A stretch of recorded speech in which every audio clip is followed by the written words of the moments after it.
दोस्तों, हम सब रोजमर्रा की जिंदगी में जाने अनजाने अच्छे बुरे काम करते हैं। कभी गुस्सा कर बैठते हैं, कभी लालच में झूठ बोल देते हैं, कभी किसी का दिल दुखा देते हैं। शास्त्रों में लिखा है कि हर पाप का कोई ना कोई प्रायश्चित होता है। दान, पुण्य, तीर्थ यात्रा या भगवान से सच्ची माफी मांगकर इंसान अपने पापों का बोझ हल्का कर सकता है। लेकिन क्या आप जानते हैं कि एक ऐसा पाप भी है जिसका कोई प्रायश्चित नहीं? ऐसा पाप जो आत्मा पर ऐसा कर्ज चढ़ा देता है कि जन्मों तक उसका बोझ उतारा नहीं जा सकता। यह बात खुद भगवान विष्णु के वाहन गरुड़ जी ने देखी। एक दिन जब वो पृथ्वी पर घूम रहे थे तो उन्होंने देखा कि एक आदमी की आत्मा काले धुएं से घिरी हुई थी। वो धुआं इतना घना था कि उसमें रोशनी तक नहीं पहुंच पा रही थी। गरुड़ जी घबराए और भगवान विष्णु के पास गए। बोले, प्रभु, मैंने झूठ, चोरी, हत्या, अपमान सब देखा है, पर आज जो पाप देखा वो सब पापों से भयानक था। वह पाप था विश्वासघात, यानी किसी का भरोसा तोड़ना। भगवान विष्णु ने करुणा से कहा, गरुड़, सच है, विश्वासघात ऐसा पाप है जिसका बोझ आत्मा को जन्मों तक भटकाता है। इसे समझने के लिए मैं तुम्हें एक कहानी सुनाता हूँ। देवीपुर गांव के दो दोस्तों राजू और किशन की कहानी। देवीपुर, जैसा कि नाम से ही लगता है, एक बहुत ही शांत और सुंदर गांव था। गांव के पास से एक छोटी सी नदी बहती थी और चारों ओर हरे भरे खेत थे। गांव के लोग सीधे साधे और मेहनती थे, जो अपनी छोटी सी दुनिया में खुश थे। इसी गांव में दो दोस्त रहते थे, राजू और किशन। उनकी दोस्ती पूरे गांव में एक मिसाल थी। वह सिर्फ दोस्त नहीं थे, बल्कि एक दूसरे के लिए भाई जैसे थे। बचपन से ही उनका साथ था। एक ही स्कूल में पढ़ना, एक ही आम के पेड़ पर चढ़कर कैरियां तोड़ना, एक ही थाली में खाना। उन्होंने अपनी जिंदगी का हर सुख दुख साथ में बांटा था। राजू स्वभाव से बहुत ही भोला और सीधा था। उसके लिए रिश्ते दुनिया की सबसे बड़ी दौलत थे। वो मेहनत करने से कभी नहीं डरता था और अपनी छोटी सी खेती बाड़ी से जो भी मिलता उसी में संतोष कर लेता था।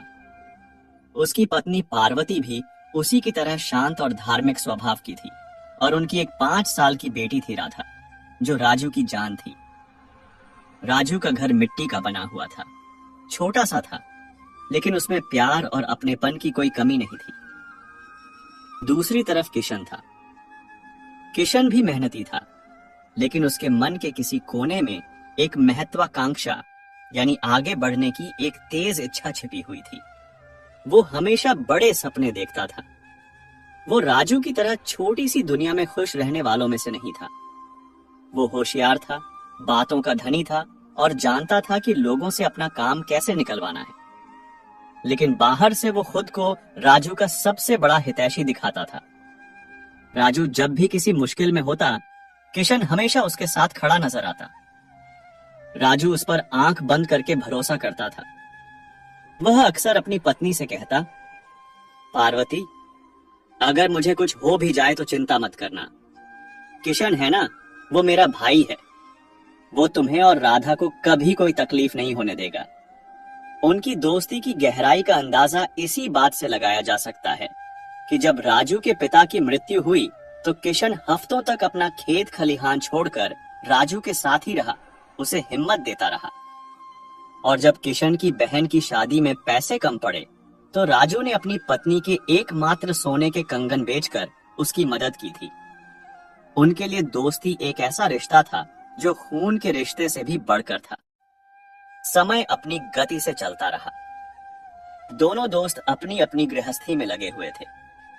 एक दिन गांव के जमींदार, जो शहर में जाकर बस गए थे, उन्होंने गांव में अपनी सबसे अच्छी और उपजाऊ जमीन बेचने का फैसला किया। यह जमीन राजू के खेत से बिल्कुल सटी हुई थी। 20 बीघा जमीन का वो टुकड़ा जिसकी मिट्टी सोना उगलती थी। उस जमीन को खरीदना देवीपुर के हर किसान का सपना था। राजू ने जब यह खबर सुनी तो उसके मन में भी एक सपना जागा। उसने सोचा कि अगर यह जमीन उसे मिल जाए तो उसकी सारी गरीबी दूर हो जाएगी। वो अपनी बेटी राधा को शहर के सबसे अच्छे स्कूल में पढ़ा सकेगा, उसका भविष्य सुरक्षित कर सकेगा। उसने बरसों से पाई पाई जोड़कर कुछ पैसे जमा किए थे। यह पैसे उसने अपनी बेटी की शादी के लिए बचा कर रखे थे। उसने अपनी सारी जमा पूंजी गिनी, लेकिन जमीन की कीमत के मुकाबले वो आधी भी नहीं थी। राजू का चेहरा उतर गया। इतना बड़ा मौका हाथ से निकलता देख वो बहुत दुखी हो गया। उसने 2-3 दिन तक किसी से कुछ नहीं कहा, बस मन ही मन घुटता रहा। पार्वती ने अपने पति की चिंता को भांप लिया और पूछा, क्या बात है जी, आप इतने परेशान क्यों हैं? राजू ने एक गहरी सांस लेकर कहा, पार्वती, जमींदार अपनी जमीन बेच रहे हैं। अगर वह जमीन हमें मिल जाती तो हमारी राधा की जिंदगी संवर जाती, लेकिन हमारे पास तो आधे पैसे भी नहीं है। समझ नहीं आ रहा क्या करूं। पार्वती ने कहा, आप अपने मित्र किशन से बात क्यों नहीं करते? वो बहुत समझदार हैं, कोई ना कोई रास्ता जरूर निकालेंगे। राजू को यह बात सही लगी। अगले दिन शाम को वो किशन के पास पहुंचा। किशन उस वक्त अपने घर के आंगन में बैठा था। राजू को आया देखकर वो उठ खड़ा हुआ और बोला, आओ भाई आओ, आज बड़े दिनों बाद आना हुआ। सब ठीक तो है? भाभी और राधा कैसी हैं? राजू ने उदास मन से कहा, सब ठीक है भाई, बस मैं एक बड़ी उलझन में हूं। और उसने जमींदार की जमीन वाली सारी बात किशन को बता दी। उसने यह भी बताया कि उसके पास कितने पैसे हैं और कितने कम पड़ रहे हैं।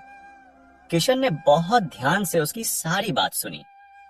फिर उसने राजू के कंधे पर हाथ रखकर कहा, अरे भाई, बस इतनी सी बात के लिए तुम इतने परेशान हो? तुम मुझे अपना भाई मानते हो ना? तो फिर यह मुश्किल सिर्फ तुम्हारी नहीं, मेरी भी है। हम दोनों मिलकर कोई ना कोई हल निकाल ही लेंगे। किशन की बातें सुनकर राजू की आंखों में चमक आ गई। उसे लगा जैसे उसकी आधी परेशानी तो खत्म ही हो गई हो। उसने कहा, भाई, मुझे पता था कि तुम ही मेरी मदद कर सकते हो। मेरे पास जो कुछ जमा पूंजी है वह मैंने घर में ही रखी है। मैं सोच रहा हूं कि कल जमींदार से मिलकर उसे यह पैसे बयाना के तौर पर दे दूं और बाकी पैसों के लिए कुछ महीनों की मोहलत मांग लूं। किशन ने पूछा, पैसे घर में रखे हैं? भाई, आजकल जमाना बहुत खराब है। घर में इतने पैसे रखना सुरक्षित नहीं है। बैंक में क्यों नहीं रखवा देते? राजू ने भोलेपन से कहा, अरे नहीं भाई, मुझे इन बैंक वालों के चक्कर समझ नहीं आते और फिर गांव में सबको पता चल जाता। मैंने तो यह बात तुमसे भी पहली बार बताई है। ये मेरी पूरी जिंदगी की कमाई है, राधा के भविष्य का सवाल है।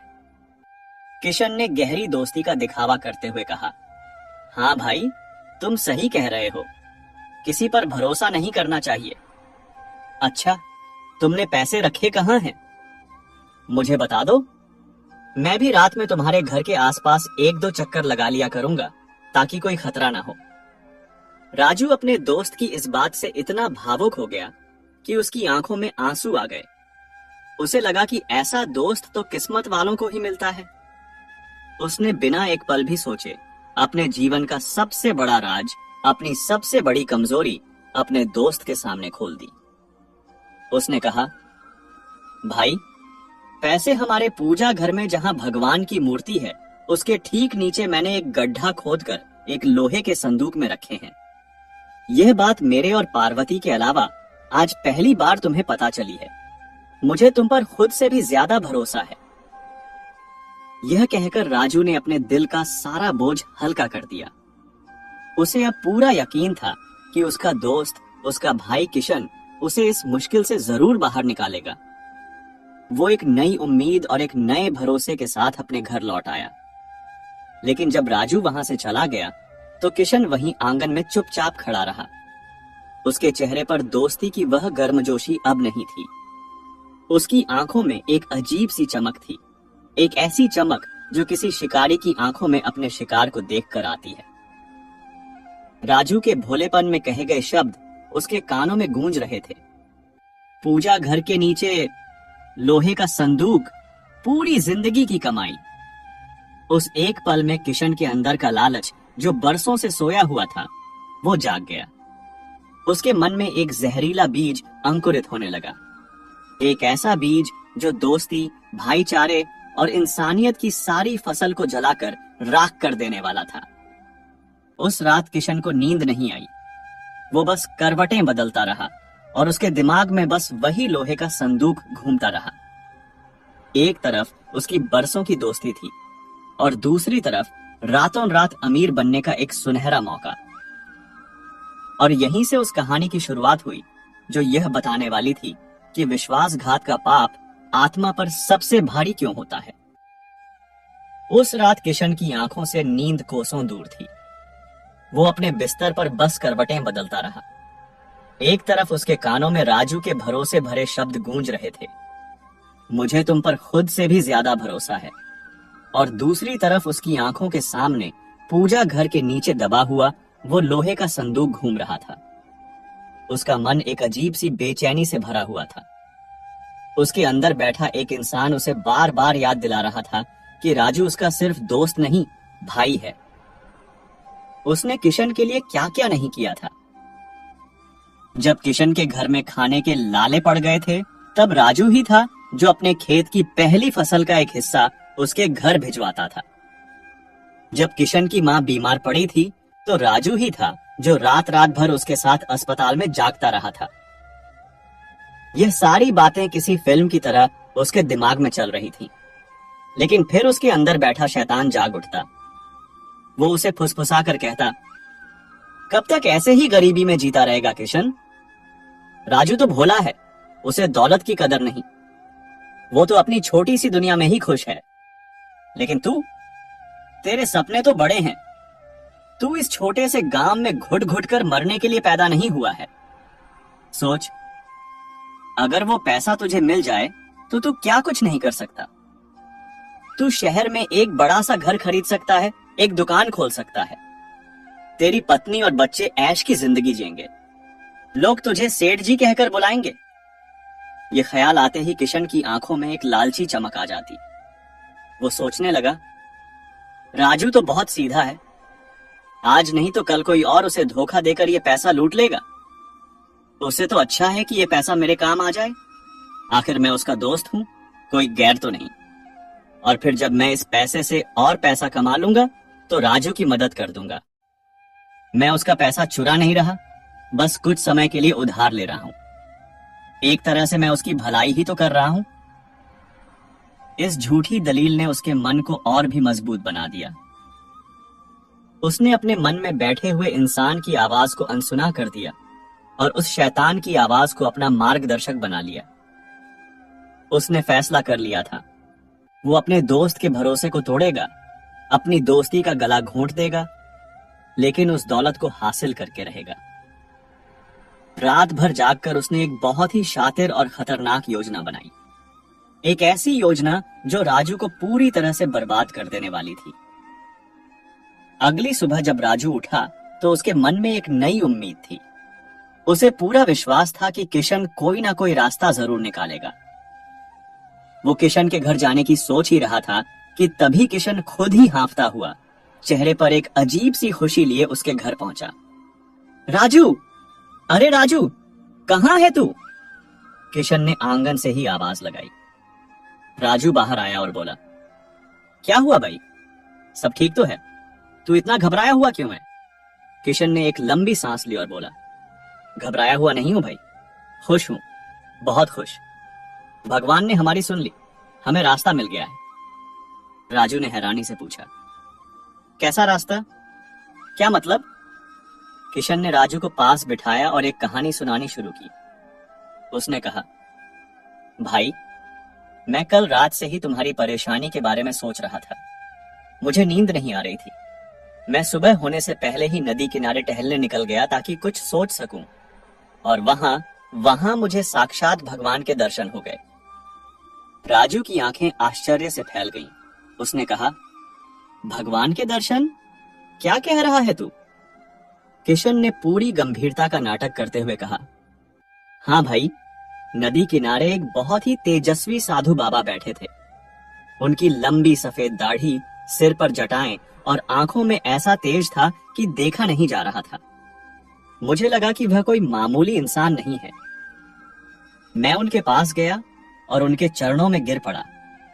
मैंने उन्हें तुम्हारी सारी समस्या बताई। उन्होंने आंखें बंद की कुछ देर तक ध्यान लगाया और फिर मुस्कुराकर बोले, बच्चा चिंता मत कर, तेरे दोस्त का काम हो जाएगा, उसके भाग्य में राजयोग लिखा है। राजू यह सुनकर अवाक रह गया। उसे अपने कानों पर यकीन नहीं हो रहा था। किशन ने अपनी बात जारी रखी। साधु बाबा ने बताया कि आज अमावस्या की रात है। यह एक बहुत ही सिद्ध रात होती है।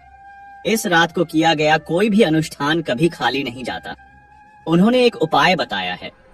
उन्होंने कहा है कि आज आधी रात को तुम्हें अपनी सारी जमा पूंजी एक लोहे के संदूक में रखकर गांव के बाहर उस पुराने पीपल के पेड़ के नीचे ले जानी है।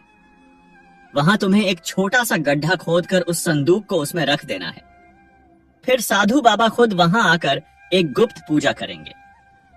उस पूजा से तुम्हारी धन दौलत एक ही रात में दोगुनी हो जाएगी। राजू यह सुनकर थोड़ा डर गया। उसने कहा, लेकिन भाई ये सब ठीक तो होगा? मुझे इन तंत्र मंत्र से डर लगता है। किशन ने उसके कंधे पर हाथ रखकर उसे हिम्मत दी। अरे डरता क्यों है, मैं हूं ना तेरे साथ। साधु बाबा ने कहा है कि यह एक बहुत ही गुप्त पूजा है। इसके बारे में किसी को पता नहीं चलना चाहिए, तुम्हारी पत्नी को भी नहीं। और पूजा की एक शर्त है, जब तुम संदूक को गड्ढे में रख दोगे तो तुम्हें बिना पीछे मुड़े, बिना कोई आवाज सुने सीधे अपने घर वापस आ जाना है।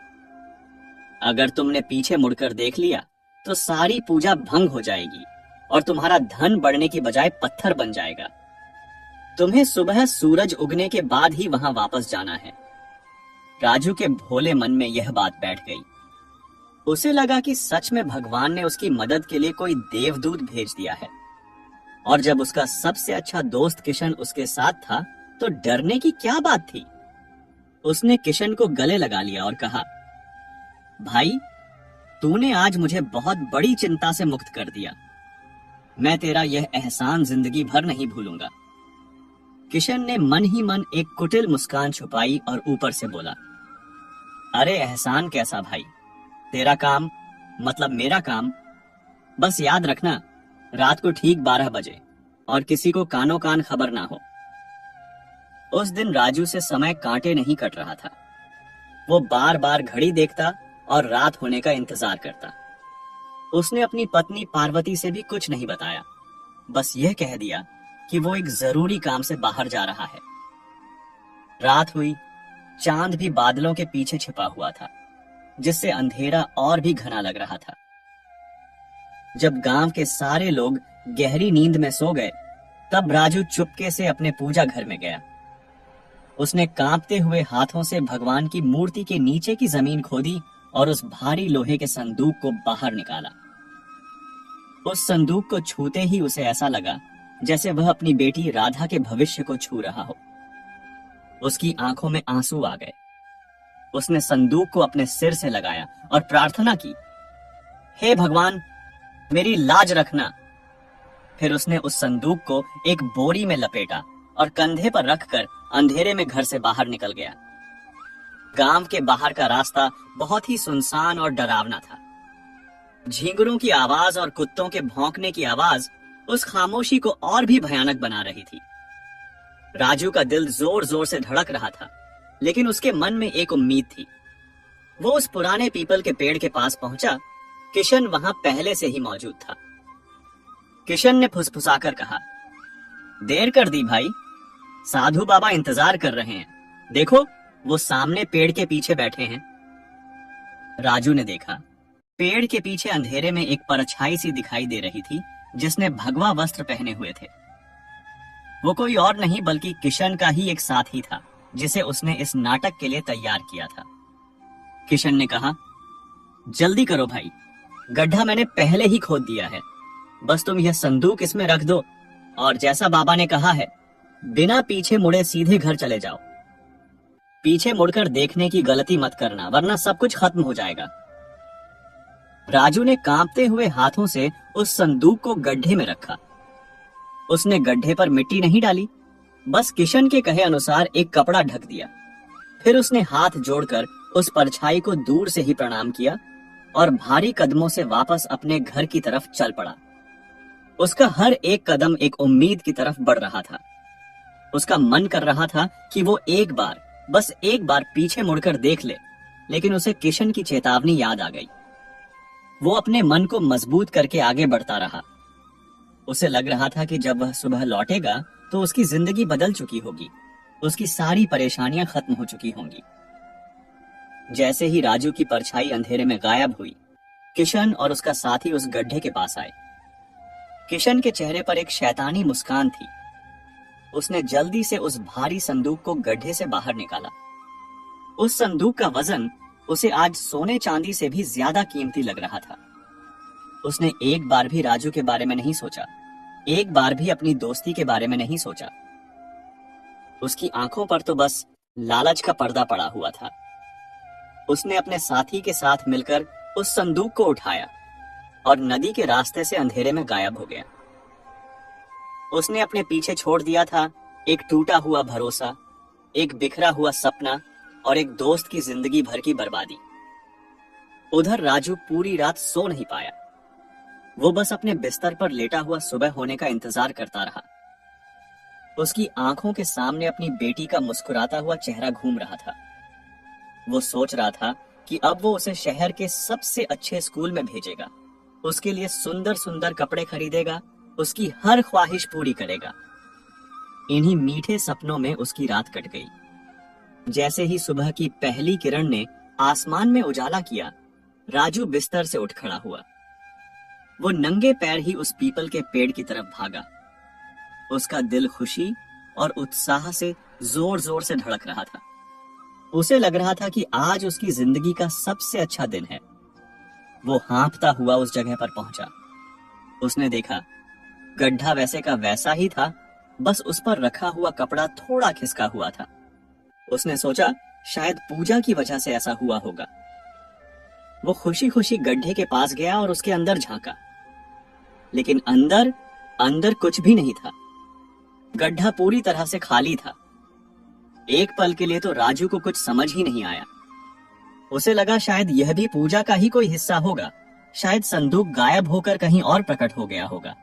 उसने आसपास देखा, लेकिन वहां कोई नहीं था, न वो साधु न किशन। फिर उसने घबराकर उस गड्ढे में हाथ डाला। उसने मिट्टी को कुरेदना शुरू किया। वो पागलों की तरह मिट्टी खोदता रहा, इस उम्मीद में कि शायद संदूक नीचे दब गया हो। उसके नाखून टूट गए, हाथों से खून निकलने लगा, लेकिन उसे कुछ नहीं मिला। और तभी धीरे धीरे एक ठंडी भयानक सच्चाई उसके दिमाग में उतरने लगी। वो साधु, वो पूजा, वो पीछे मुड़कर ना देखने की शर्त, सब कुछ उसकी आंखों के सामने साफ होने लगा। उसे समझ आ गया था, वहां कोई साधु नहीं था, कोई चमत्कार नहीं हुआ था। वहां तो बस एक धोखा हुआ था, एक बहुत बड़ा धोखा। और यह धोखा उसे किसी और ने नहीं, बल्कि उसके अपने ही दोस्त, उसके अपने ही भाई किशन ने दिया था। यह एहसास होते ही राजू के पैरों के नीचे से जैसे जमीन खिसक गई, उसके कानों में सन्नाटा छा गया। उसे अपने चारों ओर की दुनिया घूमती हुई महसूस हुई। उसे पैसों के लुट जाने का दुख नहीं था, उसे तो उस भरोसे के टूटने का दुख था जो उसने अपने दोस्त पर किया था। वो वहीं उस खाली गड्ढे के पास जमीन पर बैठ गया। उसकी आंखों से आंसू नहीं निकल रहे थे, क्योंकि उसका दुख आंसुओं से कहीं ज्यादा गहरा था। वो बस आसमान की तरफ देखता रहा, जैसे भगवान से पूछ रहा हो, मैंने ऐसा क्या गुनाह किया था जिसकी मुझे इतनी बड़ी सजा मिली? सूरज उग रहा था, एक नए दिन की शुरुआत हो रही थी, लेकिन राजू की जिंदगी में तो हमेशा के लिए अंधेरा छा चुका था। सूरज की पहली किरणें जब पीपल के पत्तों से छनकर राजू के चेहरे पर पड़ी, तो उसे ऐसा लगा जैसे किसी ने गर्म शीशा उसकी आंखों पर रख दिया हो। वो उस खाली गड्ढे के पास पत्थर की मूर्ति की तरह बैठा था। उसका दिमाग पूरी तरह से सुन्न हो चुका था। उसे कुछ भी महसूस नहीं हो रहा था, न गुस्सा, न दुख, न हैरानी, बस एक गहरा अथाह खालीपन था, ठीक उस गड्ढे की तरह जो उसके सामने था और उसके भीतर भी। रात भर के देखे हुए सुनहरे सपने सुबह की इस कठोर सच्चाई के सामने कांच की तरह टूट कर बिखर चुके थे। कितनी देर वो वहां बैठा रहा, उसे खुद भी नहीं पता। चिड़ियों की चहचहाहट, गांव से आती हल्की हल्की आवाजें, कुछ भी उस तक नहीं पहुंच रहा था। वह तो बस उस एक पल में अटक कर रह गया था जब उसे यह एहसास हुआ था कि उसके साथ धोखा हुआ है। और यह धोखा किसी दुश्मन ने नहीं, किसी चोर डाकू ने नहीं, बल्कि उस इंसान ने दिया था जिसे वह अपनी जान से भी ज्यादा चाहता था, जिस पर वो खुद से ज्यादा भरोसा करता था। भरोसे का टूटना किसी हड्डी के टूटने से ज्यादा दर्द देता है, क्योंकि टूटी हुई हड्डी तो समय के साथ जुड़ जाती है, लेकिन टूटा हुआ भरोसा इंसान को अंदर से हमेशा के लिए तोड़ देता है।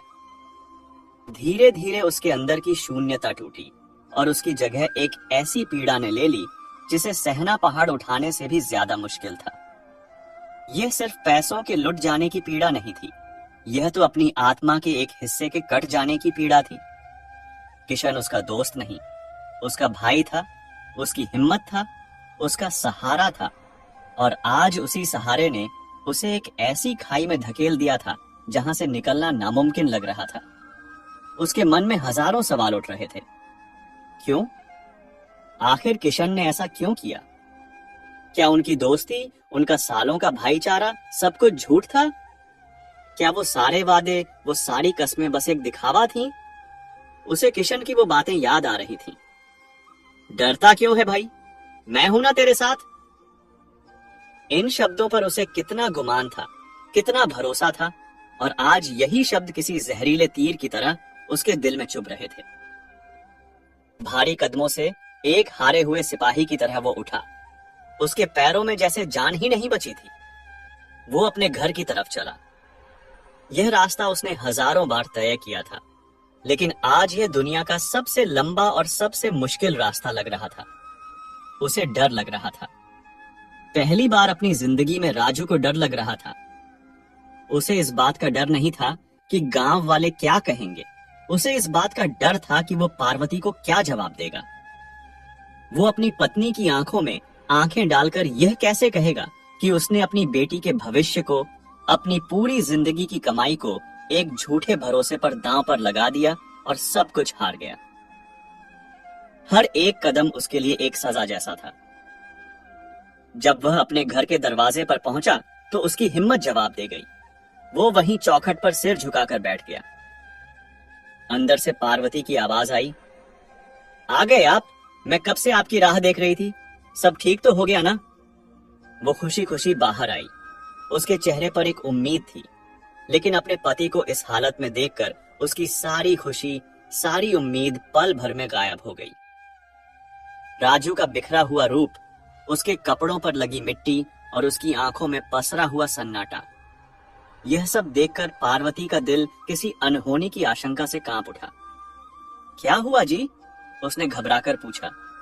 आप कुछ बोलते क्यों नहीं? सब ठीक तो है ना? राजू ने अपनी नजरें नहीं उठाई। उसकी आवाज हलक में ही कहीं खो गई थी। वह बस ना में अपना सिर हिला सका। पार्वती उसके पास जमीन पर बैठ गई। उसने राजू का हाथ अपने हाथ में लिया। उसका हाथ बर्फ की तरह ठंडा था। पार्वती समझ गई कि कुछ बहुत बुरा हुआ है। उसने बहुत ही धीरज और प्यार से पूछा, जो भी हुआ है मुझे बताइए। हम मिलकर कोई ना कोई रास्ता निकाल लेंगे। आप अकेले नहीं हैं, मैं आपके साथ हूं। अपनी पत्नी के इन शब्दों में जो हिम्मत और अपनापन था, उसने राजू के अंदर के बांध को तोड़ दिया। वो एक छोटे बच्चे की तरह पार्वती के गले लगकर फूट फूट कर रो पड़ा। उसकी सिसकियों में उसका सारा दर्द, सारा पश्चाताप, सारा धोखा, सब कुछ बह रहा था। पार्वती चुपचाप उसकी पीठ सहलाती रही। उसे रोने दिया ताकि उसका मन हल्का हो जाए। जब राजू का रोना कुछ कम हुआ तो उसने टूटे फूटे शब्दों में रात की सारी कहानी अपनी पत्नी को सुना दी। वो साधु का नाटक, वो पैसे दोगुने होने का लालच और किशन का वो भरोसा, सब कुछ।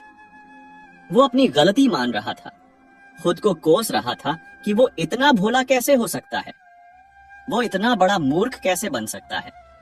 पार्वती ने बहुत शांति से उसकी सारी बात सुनी।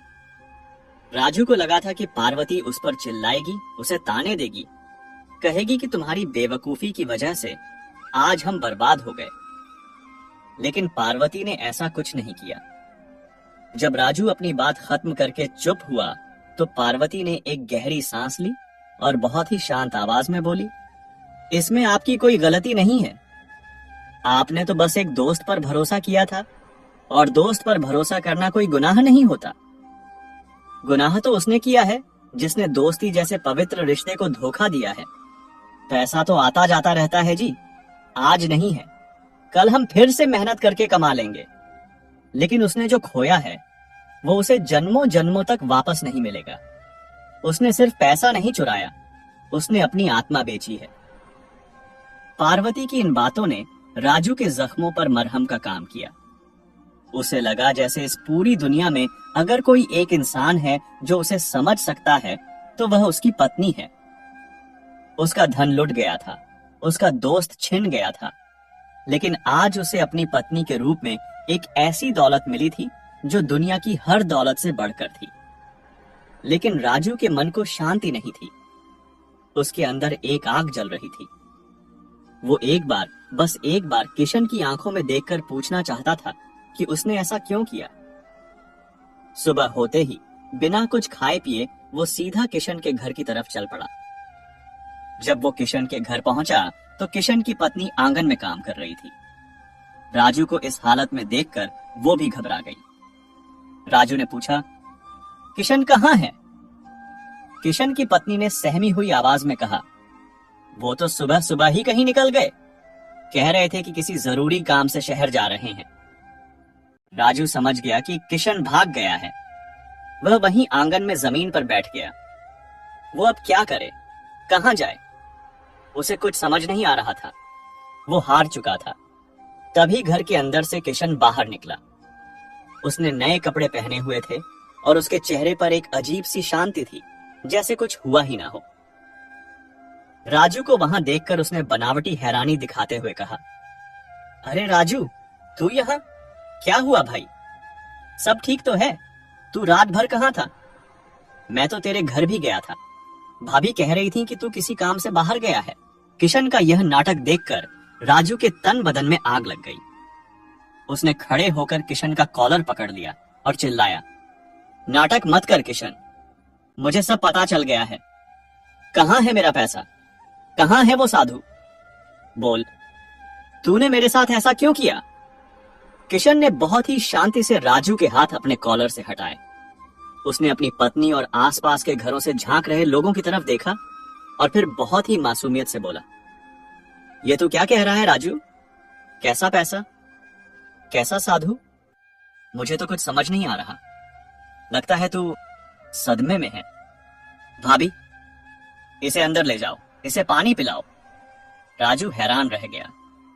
किशन इतनी सफाई से झूठ बोल रहा था कि एक पल के लिए राजू को भी लगा कि शायद उसने कोई बुरा सपना देखा है। राजू ने फिर से चिल्लाकर कहा, तू झूठ बोल रहा है। कल रात पीपल के पेड़ के नीचे तूने ही तो मुझे वहां बुलाया था। किशन ने गांव वालों की तरफ देखकर कहा, भाइयों, आप ही देखिए, ये बेचारा पता नहीं क्या क्या बड़बड़ा रहा है। जमींदार की जमीन हाथ से निकल जाने का इसे गहरा सदमा लगा है।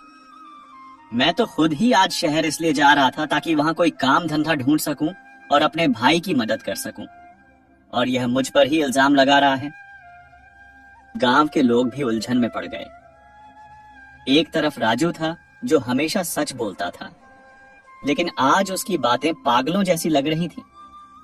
दूसरी तरफ किशन था जो हमेशा से राजू का सबसे करीबी दोस्त था और आज भी उसकी मदद करने की ही बातें कर रहा था।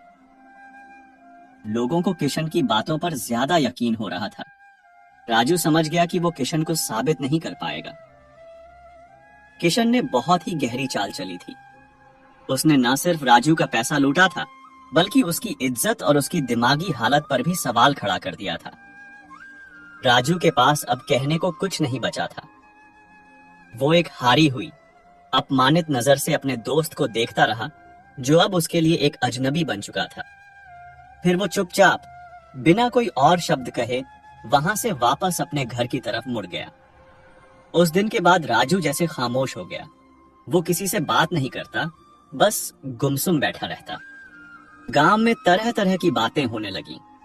कोई कहता कि राजू सच में पागल हो गया है, कोई कहता कि उसने अपना पैसा जुए में उड़ा दिया है और अब किशन पर झूठा इल्जाम लगा रहा है। किसी ने भी राजू का साथ नहीं दिया। 2 दिन बाद किशन ने पूरे गांव के सामने यह ऐलान किया कि वो अपने परिवार को लेकर हमेशा के लिए शहर जा रहा है। उसने सबसे कहा, मैं शहर जाकर बहुत पैसा कमाऊंगा और जब वापस आऊंगा तो अपने भाई राजू का इलाज करवाऊंगा और उसकी सारी जमीन वापस खरीदूंगा। उसका यह दिखावा देखकर लोगों की नजरों में वो एक महान दोस्त और एक महान भाई बन गया। लोगों ने उसकी जय जयकार की। जाने से पहले वो एक आखिरी बार राजू के घर आया। राजू आंगन में चुपचाप बैठा था। किशन उसके पास गया और उसके कंधे पर हाथ रखकर बोला, चिंता मत कर भाई, मैं सब ठीक कर दूंगा, बस तू अपना ख्याल रखना। यह कहकर वो मुड़ा और चला गया। यह विश्वासघात की कहानी का आखिरी अध्याय था। किशन ने न सिर्फ राजू का पैसा और भरोसा लूटा, बल्कि जाते जाते उसकी इज्जत भी मिट्टी में मिला गया और खुद गांव वालों की नजरों में हीरो बनकर चला गया। राजू बस उसे जाते हुए देखता रहा। आज उसकी दोस्ती की, उसके भरोसे की, उसकी इंसानियत की सरेआम मौत हो चुकी थी और उसका कातिल, उसका अपना ही दोस्त, एक नई जिंदगी शुरू करने के लिए जा रहा था। एक ऐसी जिंदगी जिसकी नींव किसी और की बर्बादी पर रखी गई थी। राजू और उसका परिवार अब गांव में बिल्कुल अकेले रह गए थे, गरीबी, बदनामी और एक अंतहीन दुख के साथ। कहानी को उसकी पूरी भावनात्मक गहराई और सहजता के साथ आगे बढ़ाते हुए यह रहा चौथा भाग। इसमें हम देखेंगे कि कर्म का चक्र कैसे घूमता है और कैसे एक के कर्मों का फल दूसरा भोगता है, जबकि पाप करने वाले की जिंदगी में एक नया अध्याय शुरू होता है। समय किसी के लिए नहीं रुकता। वो ना तो किसी के दुख में धीमा होता है और ना ही किसी की खुशी में तेज। वह तो बस अपनी गति से चलता रहता है, अपने पीछे यादें, निशान और कर्मों के हिसाब छोड़ता हुआ। देवीपुर गांव में भी समय अपनी रफ्तार से आगे बढ़ रहा था, लेकिन राजू और उसके परिवार के लिए यह समय जैसे ठहर सा गया था। किशन के जाने के बाद राजू की दुनिया पूरी तरह से बदल चुकी थी। वो राजू जो कभी गांव की जान हुआ करता था, जिसके ठहाकों से गलियां गूंजती थीं, वो अब एक जिंदा लाश बनकर रह गया था। उसने बोलना लगभग छोड़ ही दिया था। वो सुबह उठता, बिना किसी से कुछ कहे अपने उस छोटे से बंजर खेत की तरफ चल देता और शाम तक वहीं गुमसुम बैठा रहता।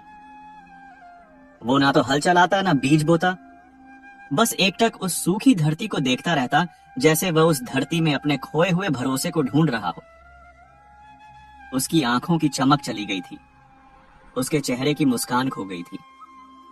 वो हंसना तो दूर, मुस्कुराना भी भूल गया था। गांव वालों के लिए राजू अब एक कहानी बन चुका था। कुछ लोग उसे पागल कहते, कुछ बेचारा। औरतें जब कुएं पर पानी भरने जाती तो राजू के घर की तरफ देखकर फुसफुसाती, देखो पार्वती की किस्मत कैसी फूटी है, एक झटके में सब कुछ खत्म हो गया। बच्चे जब राजू को रास्ते में देखते तो डर कर भाग जाते, जैसे उन्होंने कोई भूत देख लिया हो। जिस दोस्त ने उसे धोखा दिया था, वो तो गांव वालों की नजरों में हीरो बनकर चला गया था, और जो बेचारा लुट गया था, वही सबकी नजरों में गुनहगार बन गया था। दुनिया का यही दस्तूर है, वो हमेशा उगते सूरज को सलाम करती है, डूबते हुए को कोई नहीं पूछता। इस पूरी तबाही के बीच अगर कोई चट्टान की तरह खड़ा था तो वह थी पार्वती। उसने अपने दुख को, अपने आंसुओं को अपनी बेटी राधा के भविष्य के लिए पी लिया था। वो जानती थी कि अगर वह भी हिम्मत हार गई तो उसका यह छोटा सा परिवार तिनके की तरह बिखर जाएगा। घर में खाने का एक दाना नहीं था और पति की हालत ऐसी थी कि उससे किसी काम की उम्मीद नहीं की जा सकती थी। एक सुबह पार्वती ने एक बड़ा फैसला किया। उसने अपनी लाज, अपनी शर्म सबको एक कोने में रख दिया और काम की तलाश में निकल पड़ी। वो गांव के जमींदार की हवेली में गई, जिनकी जमीन राजू खरीदना चाहता था। उसने जमींदार की पत्नी से हाथ जोड़कर काम मांगा। जमींदार की पत्नी एक दयालु औरत थी। उसने पार्वती की हालत देखकर उसे हवेली में चौका बर्तन और साफ सफाई का काम दे दिया। अब पार्वती रोज सुबह सूरज उगने से पहले उठती, अपनी बेटी राधा के लिए 1-2 सूखी रोटियां बनाती, अपने पति को देखती जो एक कोने में चुपचाप बैठा रहता, और फिर एक लंबी भारी सांस लेकर हवेली की तरफ चल देती। सारा दिन वो वहां जानवरों की तरह काम करती। बड़े बड़े बर्तनों को मांजते मांजते उसके हाथ की कोमल त्वचा खुरदरी हो गई थी। ठंडे पानी में काम करते करते उसकी उंगलियां सूज जाती थीं, लेकिन वो उफ तक नहीं करती थी। शाम को जब उसे अपनी मेहनत के कुछ सिक्के मिलते तो उसे ऐसा लगता जैसे उसे दुनिया का खजाना मिल गया हो। उन पैसों से वह आटा दाल खरीदती और अपने घर का चूल्हा जलाती। राजू को यह सब देखकर बहुत दुख होता। उसे अपनी बेबसी पर, अपनी लाचारी पर रोना आता। वो अपनी पत्नी को इस तरह दूसरों के घरों में काम करते हुए नहीं देख सकता था। कई बार उसने पार्वती से कहा, यह सब मेरी वजह से हो रहा है। मैं कितना बदनसीब पति हूं जो अपनी पत्नी को 2 वक्त की रोटी भी नहीं दे सकता। पार्वती उसके पास बैठती, उसका हाथ पकड़ती और कहती, आप ऐसा कहकर मुझे और दुखी मत कीजिए। हम पति पत्नी हैं। सुख में साथ थे तो दुख में भी साथ रहेंगे। ये बुरा वक्त है, कट जाएगा। बस आप हिम्मत मत हारिए। मुझे आपके पैसों की नहीं, आपके साथ की जरूरत है। पार्वती के यह शब्द राजू के लिए किसी दवा से कम नहीं थे। वो उसे जिंदा रखे हुए थे, उसे पूरी तरह से टूटने से बचा रहे थे। उधर शहर में किशन की दुनिया बिल्कुल अलग थी। राजू की जिंदगी भर की कमाई उसके लिए एक जादुई चिराग की तरह साबित हुई थी। उसने उन पैसों से शहर के सबसे बड़े अनाज बाजार में एक छोटी सी दुकान किराए पर ली। वो चालाक और बातों का धनी तो था ही, उसने बहुत जल्दी ही व्यापार के दांव पेंच सीख लिए। वो किसानों से सस्ते दाम पर अनाज खरीदता और उसे शहर के बड़े व्यापारियों को ऊंचे दाम पर बेच देता। कुछ ही महीनों में उसका काम चल निकला। उसने शहर में एक अच्छा सा मकान किराए पर ले लिया। अपनी पत्नी और बच्चों को गांव के उस घुटन भरे माहौल से निकालकर शहर ले आया। उसके बच्चे अब शहर के एक अच्छे स्कूल में जाने लगे थे। उसकी पत्नी के पास अब पहनने के लिए अच्छी अच्छी साड़ियां थीं। किशन ने अपनी एक नई सम्मानजनक पहचान बना ली थी। वो अब देवीपुर का वो चालाक किशन नहीं, बल्कि शहर का एक उभरता हुआ व्यापारी किशन सेठ था। उसकी दुकान छोटी से बड़ी हो गई। उसने 2-4 नौकर भी रख लिए। अब उसके पास पैसा था, इज्जत थी, एक अच्छा घर था। बाहर से देखने पर उसकी जिंदगी एक सपने जैसी लगती थी। उसने वह सब कुछ हासिल कर लिया था जिसके लिए उसने अपने सबसे अच्छे दोस्त को धोखा दिया था। लेकिन क्या वह सच में खुश था? शायद नहीं। रात के सन्नाटे में जब पूरा शहर सो जाता, तब किशन को देवीपुर की वो अमावस्या की रात याद आती। उसे राजू का वो भोला, भरोसे से भरा चेहरा याद आता। उसे अपने कानों में राजू के वो शब्द गूंजते हुए सुनाई देते, मुझे तुम पर खुद से भी ज्यादा भरोसा है। यह याद आते ही उसका दिल जोर जोर से धड़कने लगता, उसे पसीना आने लगता। वो बिस्तर से उठकर कमरे में टहलने लगता। उसे हर आहट पर डर लगता। अगर रात में कोई दरवाजा खटखटाता तो उसे लगता कि राजू आ गया है अपना हिसाब मांगने। अगर कोई नौकर उसे घूर कर देखता तो उसे लगता कि वो उसका राज जानता है। वो किसी पर भरोसा नहीं कर पाता था। उसे लगता था कि जैसे उसने राजू को धोखा दिया है, वैसे ही यह दुनिया भी उसे धोखा देगी। वो अपनी पत्नी से भी अपने व्यापार की सारी बातें छिपाता था। उसने अपने चारों ओर दौलत की एक ऊंची दीवार तो खड़ी कर ली थी, लेकिन उस दीवार के अंदर वो बिल्कुल अकेला था, अपने ही पाप के डर के साथ। एक दिन उसकी पत्नी ने उससे पूछा, जी, अब तो भगवान का दिया सब कुछ है हमारे पास, फिर भी आप रात रात भर जागते रहते हैं, परेशान रहते हैं, किस बात की चिंता है आपको? किशन ने एक झूठी मुस्कान के साथ कहा, अरे कुछ नहीं, बस व्यापार की चिंता रहती है। लाखों का माल आता जाता है तो थोड़ी फिक्र तो होती ही है। वो अपनी पत्नी को यह कैसे बताता कि उसे व्यापार की नहीं, बल्कि अपने कर्मों की चिंता है। उसे उस पाप की चिंता है जो एक काले साए की तरह हमेशा उसका पीछा करता रहता है। समय का पहिया घूमता रहा। 10 साल बीत गए। इन 10 सालों में देवीपुर में गंगा का बहुत पानी बह चुका था। राजू अब पूरी तरह से टूट चुका था। वो अब खेत पर नहीं जाता था। गांव में जब कोई मजदूरी का काम होता तो पार्वती उसे जबरदस्ती भेजती ताकि उसका मन लगा रहे। वो जाता, दिन भर चुपचाप काम करता और शाम को जो कुछ पैसे मिलते वो लाकर पार्वती के हाथ में रख देता। वो एक मशीन की तरह बन गया था जिसमें कोई भावनाएं नहीं बची थी।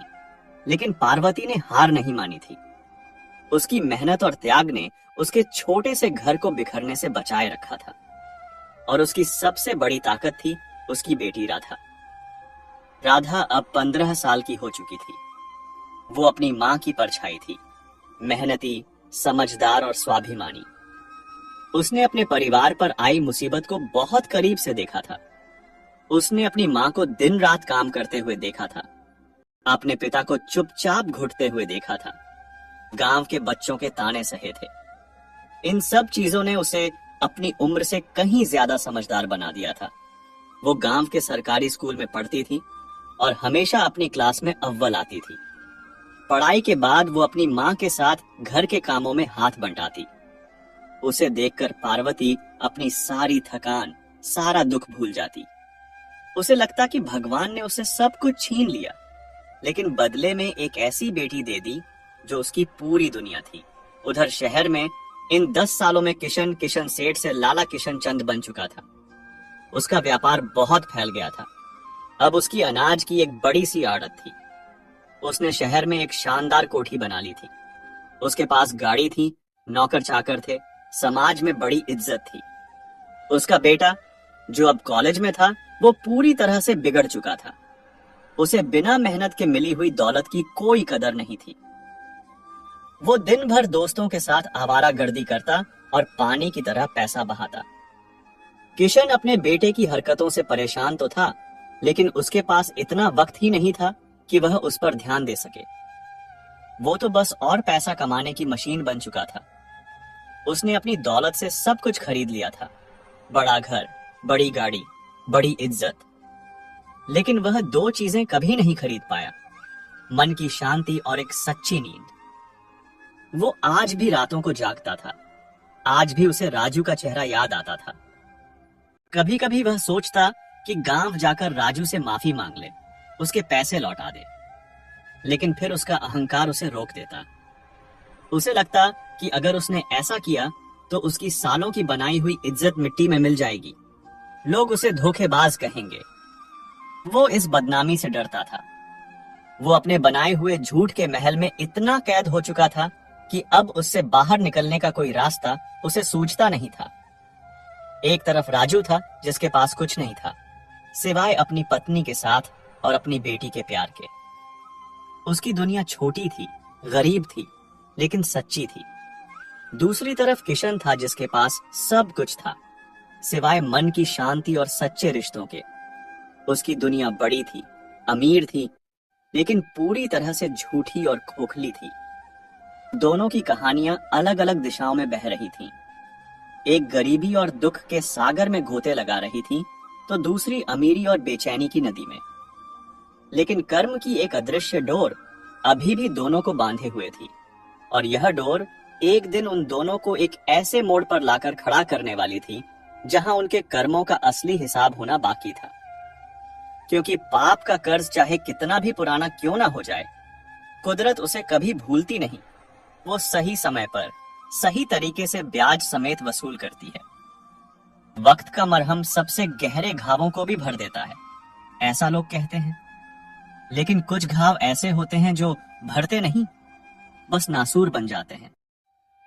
राजू के दिल में लगा हुआ विश्वासघात का घाव भी एक ऐसा ही नासूर था जो बाहर से तो शांत दिखता था, लेकिन अंदर ही अंदर उसकी आत्मा को खोखला करता जा रहा था।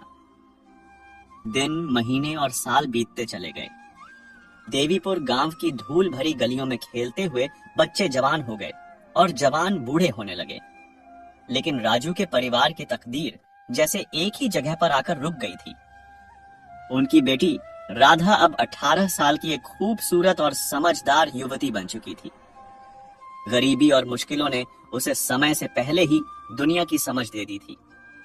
वो अपने पिता की खामोशी के पीछे छिपे दर्द को भी समझती थी और अपनी मां की मुस्कुराहट के पीछे की थकान को भी। उसने अपने घर में कभी खिलौने नहीं देखे, कभी नए कपड़े नहीं देखे, लेकिन उसने प्यार और त्याग को बहुत करीब से देखा था। वह जानती थी कि उसकी माँ उसके भविष्य के लिए दिन रात एक कर रही है। इसीलिए पढ़ाई के साथ साथ वह भी गांव की औरतों के साथ खेतों में काम करने जाती ताकि घर में 2 पैसे और आ सकें। एक शाम जब पार्वती और राधा काम से लौटकर घर आईं, तो गांव की सरपंचनी उनके घर आईं। उन्होंने पार्वती से कहा, पार्वती बहन, तुम्हारी राधा अब सयानी हो गई है, बहुत ही सुशील और गुणी बच्ची है। मेरे दूर के रिश्ते में एक बहुत अच्छा लड़का है, पास के गांव का ही है, परिवार भी बहुत शरीफ और मेहनती है। अगर तुम कहो तो मैं तुम्हारी राधा के लिए बात चलाऊं। यह सुनकर पार्वती का दिल बैठ गया। बेटी की शादी का ख्याल आते ही हर माँ बाप की आंखों में सपने तैरने लगते हैं, लेकिन पार्वती की आंखों में तो चिंता की लकीरें खींच गईं। शादी का मतलब होता है ढेरों खर्चे, कपड़े, गहने, गांव वालों के लिए भोज, और उनके पास तो अगले दिन का राशन खरीदने के लिए भी पैसे नहीं थे। वो सरपंचनी से क्या कहती? उन्होंने बस इतना कहा, बहन जी, ये तो बहुत खुशी की बात है, लेकिन आप जानती ही हैं हमारी हालत, हमें थोड़ा सोचने का समय दीजिए। सरपंचनी के जाने के बाद पार्वती ने रात में राजू से यह बात की। सालों बाद आज राजू की खामोशी टूटी। अपनी बेटी की शादी की बात सुनकर उसके अंदर का सोया हुआ पिता जाग गया। उसने अपनी पत्नी की तरफ देखा, जिसके चेहरे पर चिंता की गहरी छाया थी। उसे पहली बार यह एहसास हुआ कि वह अपने दुख में इतना डूब गया था कि उसने अपनी जिम्मेदारियों से मुंह ही मोड़ लिया था। उसकी पत्नी अकेले ही इस घर की गाड़ी को खींच रही थी। उस रात राजू ने एक फैसला किया। उसने पार्वती से कहा, पार्वती, मैं अपनी बेटी के भविष्य के साथ और खिलवाड़ नहीं कर सकता। मैंने बहुत साल बर्बाद कर दिए, लेकिन अब और नहीं। मैं कल शहर जाऊंगा। मैं किसी से कर्ज मांगूंगा, मजदूरी करूंगा, कुछ भी करूंगा, लेकिन अपनी बेटी की शादी में कोई कमी नहीं आने दूंगा। राजू की आवाज में सालों बाद एक दृढ़ता थी, एक संकल्प था। पार्वती की आंखों में आंसू आ गए। ये खुशी के आंसू थे। उसका पति आज वापस आ गया था। अगले दिन राजू और पार्वती दोनों शहर जाने के लिए तैयार हुए। उनके पास पहनने के लिए कोई ढंग के कपड़े भी नहीं थे। पार्वती ने अपनी शादी की एक पुरानी साड़ी निकाली, जिसे उसने सालों से संभाल कर रखा था। राजू ने भी अपना सबसे साफ कुर्ता पहना। राधा ने उन्हें दही शक्कर खिलाकर विदा किया। उसकी आंखों में भी अपने माँ बाप के लिए प्रार्थना थी। शहर की भीड़ भाड़, गाड़ियों का शोर, ऊंची ऊंची इमारतें, राजू और पार्वती के लिए यह एक बिल्कुल नई और डरावनी दुनिया थी।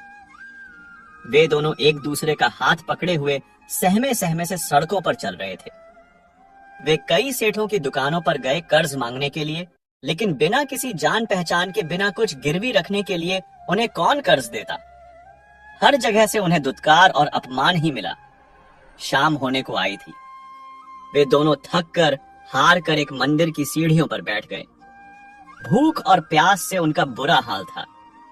पार्वती ने राजू से कहा, लगता है भगवान भी हमसे नाराज हैं। अब हम क्या करेंगे? राजू ने अपनी पत्नी का हाथ दबाया और कहा, हिम्मत मत हारो पार्वती, जब तक मैं जिंदा हूं मैं हार नहीं मानूंगा। कल हम फिर से कोशिश करेंगे। अगले दिन वे फिर से काम की तलाश में भटकने लगे। तभी किसी ने उन्हें बताया कि शहर की सबसे बड़ी अनाज मंडी में मजदूरों की जरूरत है। वे दोनों उम्मीद के साथ मंडी की तरफ चल पड़े। अनाज मंडी बहुत बड़ी थी। चारों तरफ ट्रकों का शोर, मजदूरों की आवाजें और अनाज की बोरियों के ढेर लगे हुए थे। राजू और पार्वती ने वहां के मुनीम से काम मांगा। मुनीम ने उन्हें सिर से पांव तक देखा और बोला, ठीक है, लग जाओ काम पर। एक बोरी उठाने के 10 रुपए मिलेंगे। राजू और पार्वती ने एक दूसरे की तरफ देखा। काम बहुत मुश्किल था, लेकिन उनके पास कोई और चारा नहीं था। वे दोनों काम में लग गए।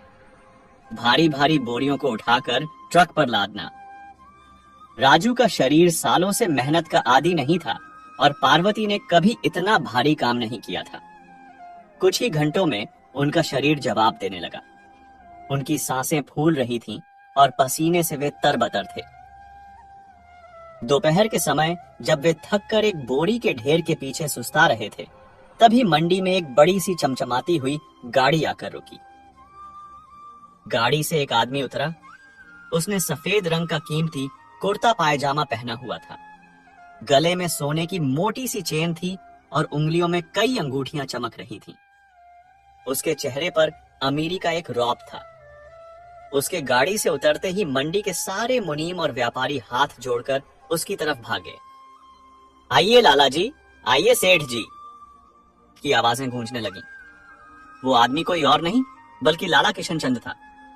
राजू ने जैसे ही उसे देखा, उसका खून खौल उठा। वही चेहरा, वही आंखें, बस हालात बदल गए थे। आज वो एक सेठ था, एक लाला था और राजू उसी की मंडी में एक मजदूर था। राजू के अंदर का सारा दबा हुआ गुस्सा, सारा दर्द एक ज्वालामुखी की तरह फटने को तैयार हो गया। वो उठकर किशन की तरफ बढ़ने लगा। पार्वती ने उसका हाथ पकड़ लिया और बोली, नहीं जी, रुक जाइए। ये जगह झगड़ा करने के लिए सही नहीं है। हम यहां काम करने आए हैं।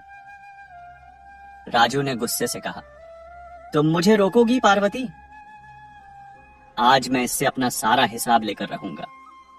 इसने हमारी जिंदगी बर्बाद कर दी और यह यहां सेठ बनकर घूम रहा है। वो अपना हाथ छुड़ाकर भीड़ की तरफ बढ़ने लगा। किशन अपने व्यापारियों से घिरा हुआ अपनी सफलता के किस्से सुना रहा था। तभी उसकी नजर राजू पर पड़ी, जो फटे पुराने मैले कपड़ों में उसकी तरफ घूर रहा था। एक पल के लिए तो किशन उसे पहचान ही नहीं पाया। यह कौन सा भिखारी है जो उसे इस तरह देख रहा है?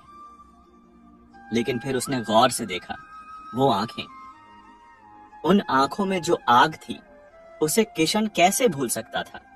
उसे पहचानने में बस एक पल लगा और जैसे ही उसने पहचाना, उसके चेहरे का रंग उड़ गया। उसे ऐसा लगा जैसे किसी ने उसके पैरों के नीचे से जमीन खींच ली हो। उसका अतीत, जिसे वह सालों से दफनाने की कोशिश कर रहा था, आज एक मजदूर के रूप में उसके सामने खड़ा था। उसके मुंह से बस इतना निकला, राजू। राजू उसके पास पहुंचा। वहां खड़े सभी लोग हैरान थे कि यह मामूली सा मजदूर लाला किशन को नाम से कैसे बुला रहा है। राजू की आवाज में नफरत और दर्द का मिला जुला भाव था। उसने कहा, हाँ किशन, मैं हूं राजू, तेरा दोस्त, तेरा भाई, जिसे तू सालों पहले लूट कर भाग आया था। सोचा था कभी मुलाकात नहीं होगी, लेकिन देख, कर्म का चक्र घूमकर वहीं आ गया जहां से शुरू हुआ था। किशन के माथे पर पसीने की बूंदें छलक आईं। उसकी सालों की बनाई हुई इज्जत आज दांव पर लगी थी। उसने खुद को संभाला और बहुत ही रूखी और घमंड भरी आवाज में बोला, कौन राजू? मैं नहीं पहचानता किसी राजू को। लगता है भीख मांगने का नया तरीका निकाला है तुमने। यह सुनकर राजू का सब्र जवाब दे गया। उसने कहा, भीख? भीख तो तूने उस रात मांगी थी, दोस्ती की भीख, और मैंने अपनी पूरी जिंदगी की कमाई तेरे भरोसे पर रख दी थी। मैं आज यहां भीख मांगने नहीं आया किशन। मैं अपनी बेटी की इज्जत का सवाल लेकर आया हूं। मेरी बेटी की शादी है और मेरे पास उसे देने के लिए एक फूटी कौड़ी नहीं है, क्योंकि मेरी सारी दौलत तो तेरे इन महलों की नींव में दबी हुई है। लौटा दे मेरा पैसा किशन, आज मुझे मेरा हक चाहिए। अब किशन को गुस्सा आ गया। उसकी इज्जत सरेआम नीलाम हो रही थी। उसने अपनी जेब से नोटों की एक गड्डी निकाली और राजू के मुंह पर फेंकते हुए बोला, यह लो और दफा हो जाओ यहां से। और आज के बाद अगर मेरी मंडी के आसपास भी नजर आए तो ऐसा हाल करूंगा कि कहीं मुंह दिखाने लायक नहीं रहोगे। नोटों की वो गड्डी हवा में उड़कर राजू के पैरों के पास बिखर गई। यह सिर्फ पैसों का अपमान नहीं था, यह राजू की दोस्ती, उसके भरोसे, उसकी गरीबी, हर चीज का अपमान था। राजू ने उन पैसों की तरफ देखा भी नहीं। उसकी आंखों में जो गुस्सा था वो अब आंसुओं में बदल गया था।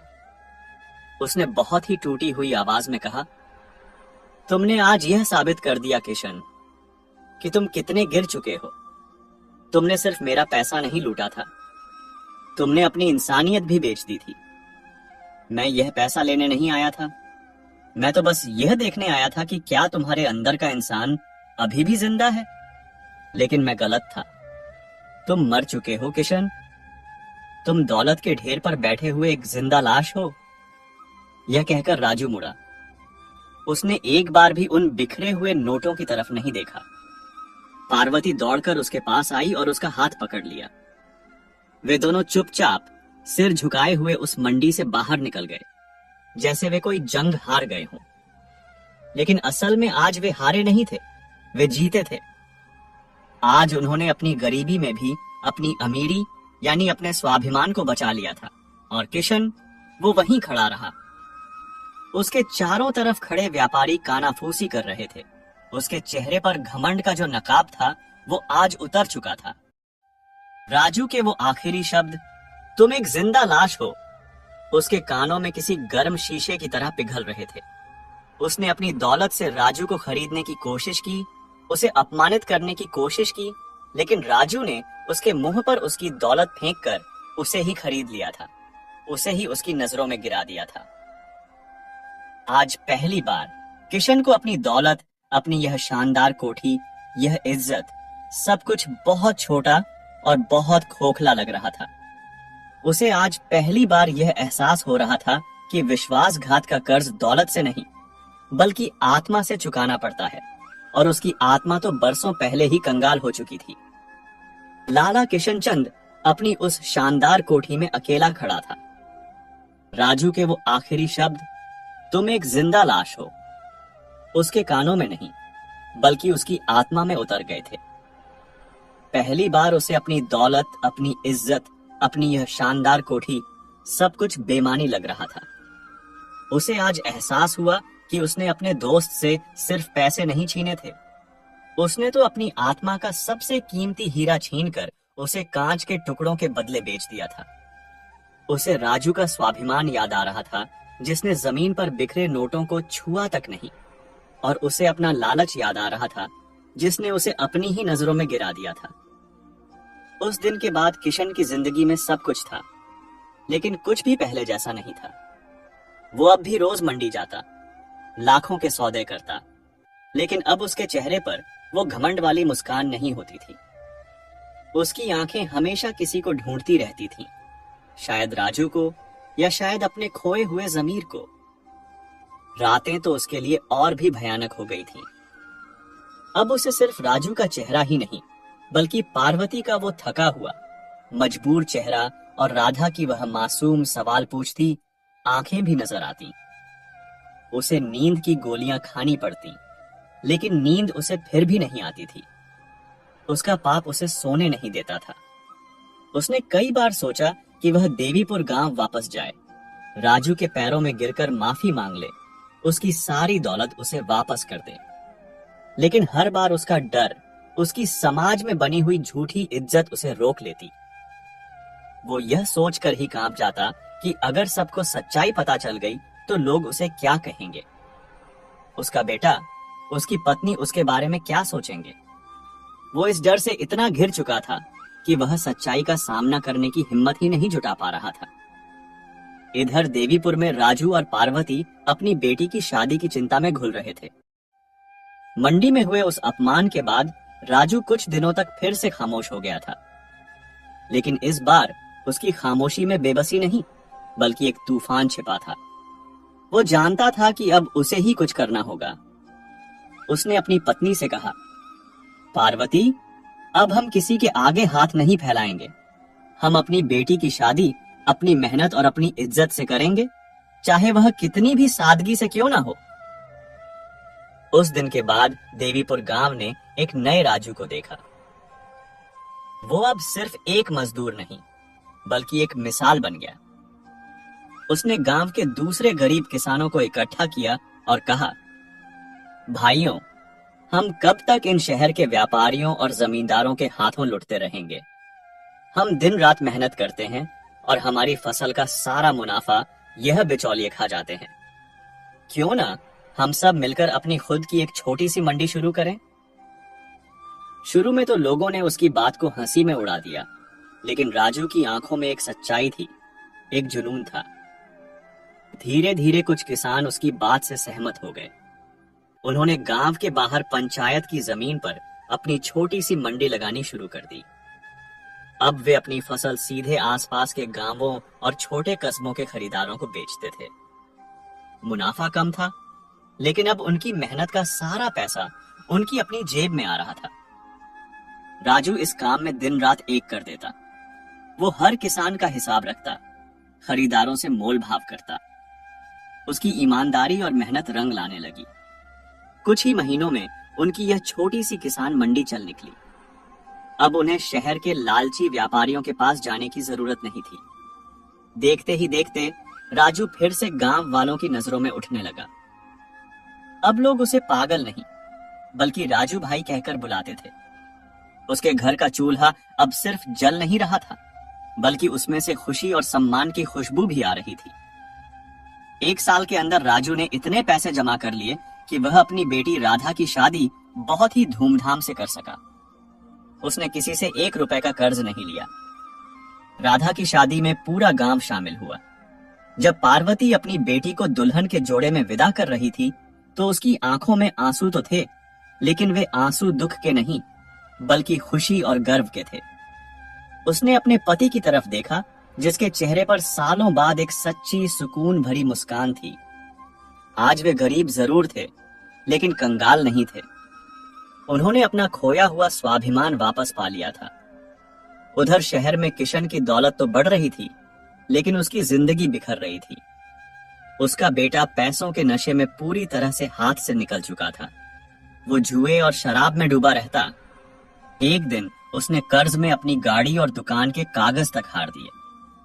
जब किशन को यह पता चला, तो उसे ऐसा लगा जैसे किसी ने उसके सीने में खंजर घोंप दिया हो। उसने अपने बेटे को बहुत मारा, बहुत पीटा। उस रात घर में बहुत बड़ा झगड़ा हुआ। किशन का बेटा चिल्लाकर बोला, आप मुझे क्या सिखा रहे हैं? आपने कौन सा ईमानदारी से पैसा कमाया है? मैं सब जानता हूँ। आपने अपने सबसे अच्छे दोस्त को धोखा देकर यह दौलत खड़ी की है। आप एक धोखेबाज हैं। यह शब्द सुनकर किशन सन्न रह गया। उसकी पत्नी, जो आज तक अपने पति को एक देवता समझती थी, वो भी यह सुनकर हैरान रह गई। किशन के पास कोई जवाब नहीं था। उसका अपना ही खून आज उसे आईना दिखा रहा था। उस दिन किशन की पत्नी उसे और उसके बेटे को छोड़कर हमेशा के लिए अपने मायके चली गई। अब किशन उस बड़ी सी शानदार कोठी में बिल्कुल अकेला रह गया था। उसकी दौलत, उसकी इज्जत, उसका परिवार, सब कुछ खत्म हो चुका था।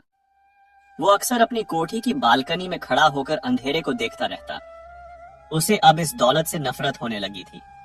यह वही दौलत थी जिसके लिए उसने अपनी आत्मा बेची थी, और आज इसी दौलत ने उससे उसका सब कुछ छीन लिया था। उसे रह रहकर राजू की याद आती। उसे याद आता कि राजू कितना अमीर था। उसके पास पार्वती जैसी प्यार करने वाली पत्नी थी, राधा जैसी गुणी बेटी थी, और सबसे बढ़कर उसके पास एक साफ ज़मीर था। और किशन के पास तो बस पश्चाताप के सिवा कुछ नहीं बचा था। एक दिन वो अपनी गाड़ी निकालकर देवीपुर की तरफ चल पड़ा। वो नहीं जानता था कि वह क्यों जा रहा है या वहां जाकर क्या करेगा। बस उसका दिल उसे खींचे लिए जा रहा था। जब वह गांव पहुंचा तो उसने देखा कि गांव कितना बदल गया है। जहां पहले गरीबी और लाचारी थी, वहां अब खुशहाली थी। गांव के बाहर देवीपुर किसान मंडी का एक बड़ा सा बोर्ड लगा हुआ था। उसने लोगों से पूछा तो पता चला कि यह सब राजू की मेहनत का नतीजा है। वो कांपते हुए कदमों से राजू के घर की तरफ बढ़ा।